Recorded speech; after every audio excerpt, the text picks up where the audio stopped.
Selamat pagi siswa-siswi kelas 5A SD Santa Monica. Bagaimana kabar anak-anak hari ini? Ibu berharap kalian semua sehat selalu ya.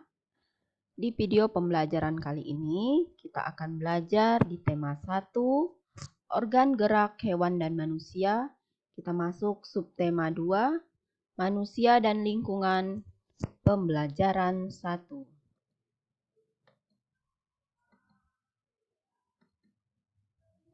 Apa yang akan kita pelajari hari ini? Ya, yang pertama kita akan belajar pentingnya organ gerak dalam melakukan aktivitas sehari-hari. Yang kedua, kita akan belajar tentang ide pokok. Mari mengamati gambar di bawah ini. Yang pertama, gambar seseorang sedang bersepeda. Yang kedua, gambar seseorang sedang bersepeda motor. Pertanyaannya, aktivitas pada gambar manakah yang dapat membuat tubuhmu menjadi sehat? Ya, tentu saja gambar yang pertama. Gambar seseorang sedang bersepeda. Mengapa? Karena bersepeda melibatkan organ gerak pada tubuh kita. Setiap hari manusia bergerak untuk melakukan beragam aktivitasnya, seperti berjalan, berlari, berenang, bersepeda, dan sebagainya. Manusia dapat bergerak melakukan aktivitasnya tanpa hambatan karena memiliki organ gerak. Organ gerak pada manusia ada dua macam, yaitu organ gerak pasif dan organ gerak aktif. Organ gerak pasif berupa tulang dan organ gerak aktif berupa otot. Selain tulang dan otot, gerak juga dipengaruhi oleh sendi. Kerjasama antara tulang, otot, dan sendi membentuk sistem gerak.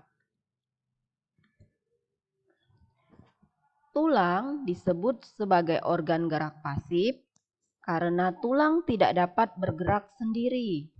Tulang membutuhkan organ gerak aktif agar dapat bergerak.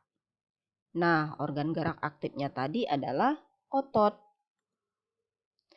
Beberapa fungsi tulang, yaitu yang pertama, tentu saja tulang sebagai organ gerak. Yang kedua, tulang memiliki fungsi melindungi organ tubuh bagian dalam seperti jantung, paru-paru, dan otak. Otot disebut sebagai organ gerak aktif karena memiliki senyawa kimia yang dapat membuatnya bergerak. Saat otot menempel pada tulang bergerak, otot membuat tulang tersebut bergerak. Sendi adalah tempat bertemunya dua tulang atau lebih. Dengan adanya sendi, hubungan antar tulang-tulang tubuh dapat digerakkan. Selanjutnya, kita akan belajar tentang ide pokok paragraf. Ide pokok atau gagasan pokok ataupun gagasan utama adalah masalah utama yang diungkapkan dalam bacaan. Ide pokok yang terletak di awal paragraf disebut paragraf deduktif. Ide pokok yang terletak di akhir paragraf disebut paragraf induktif. Ide pokok yang terletak di awal dan akhir paragraf disebut paragraf deduktif induktif atau disebut juga paragraf campuran.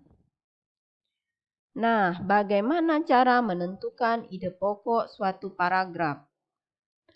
Beberapa cara yang dapat dilakukan untuk menentukan ide pokok suatu paragraf yaitu yang pertama, membaca dari keseluruhan teks bacaan.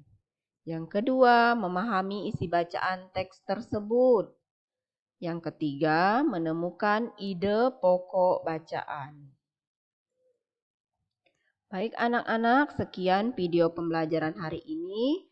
Terima kasih, selamat belajar, Indeum.